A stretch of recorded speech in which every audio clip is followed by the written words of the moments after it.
Nous allons donc résoudre aujourd'hui le numéro 9 de la page 49 dans le chapitre d'optimisation linéaire « Fais tes valises ». Un artisan fabrique des valises de deux formats différents. Un format d'une capacité de 30 litres et un autre format d'une capacité de 70 litres. Une famille de 5 personnes veut acheter de 6 à 9 valises. Le nombre de valises de petit format a augmenté du quadruple du nombre de valises de grand format est d'au moins 15.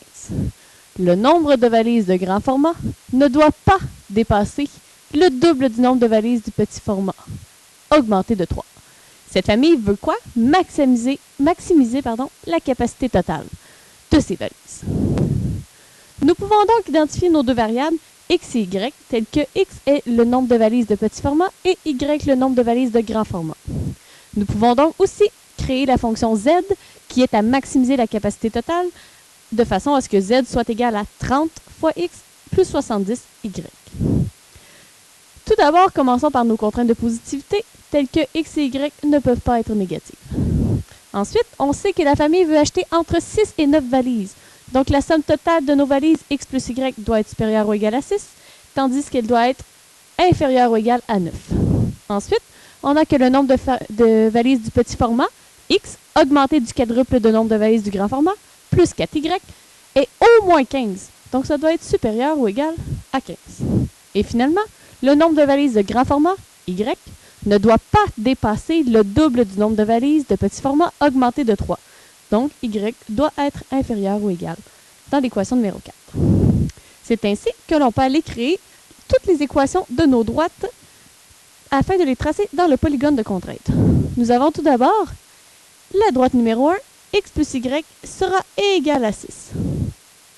Si on isole de chaque côté, on obtient y sera égal à moins x plus 6, ce qui nous permet de faire la table de valeurs telles que les coupes seront 0,6, 1,5 ou 3,3.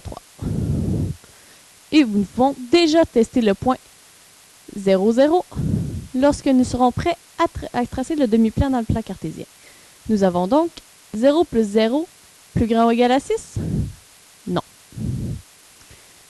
C'est ainsi que nous pouvons procéder de même pour tous les autres droites, juste ici.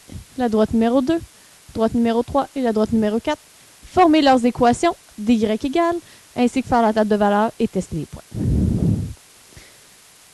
Ensuite, nous pouvons donc aller voir dans le plan cartésien pour tracer ces droites. Nous avions la droite numéro 1 qui passait en 0,6, en 1,5 et en 3,3. Nous pouvons donc tracer la première droite numéro 1 juste ici. Et nous avions que le point test 0,0 n'était pas admissible. Donc, on fait les flèches vers le haut. Et on procède de même pour la numéro 2, dont 0,0 était solution. La numéro 3, dont 0,0 n'était pas solution. Et la numéro 4, dont 0,0 était solution. Et nous pouvons donc obtenir le polygone de contrainte juste ici, où toutes les flèches indiquent le même endroit. Et nous pouvons observer donc les sommets, tels que A juste ici, B ici, C ici, ainsi que D juste ici. Pour déterminer les sommets, nous avions eu la chance de les déterminer dans les tables de valeurs. Donc, nous pourrions qu'indiquer seulement que les sommets proviennent des tables de valeurs ici présentes. Mais les sommets C et D peuvent avoir été obtenus de d'autres façons par des méthodes de résolution de systèmes d'équations. Si nous allons à la page précédente, nous avons donc ici une première méthode pour déterminer le sommet C qui passait par les droites 2 et 3. La droite 2 dont l'équation était y égale à moins x plus 9 et la droite 3, 4y est égal à moins x plus 15. Nous avons donc fait la méthode de réduction avec ce système d'équations. Y moins 4y, nous avons donc moins 3y. Moins x, moins x, nous avons 0x. Et 9 moins 15, nous avons moins 6. Nous pouvons donc diviser par moins 3 de chaque côté et obtenir que y est égal à 2. Et ainsi le remplacer dans les deux équations afin de déterminer la valeur en x et identifier le sommet C qui sera 7,2. Pardon. 7,2. Et nous faisons de même le sommet D, qui est l'intersection des droites 1 et 3.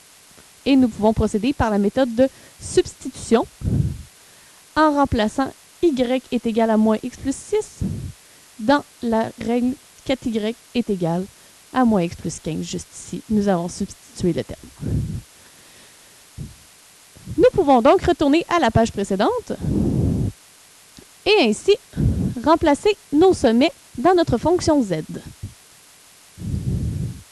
et identifier leur valeur.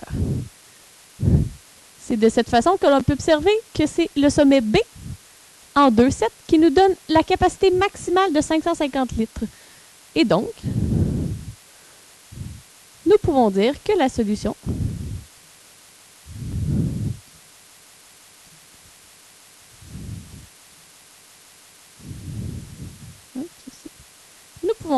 solution est lorsqu'on en maximise à 550 litres avec 2 valises de petit format et 7 valises de grand format.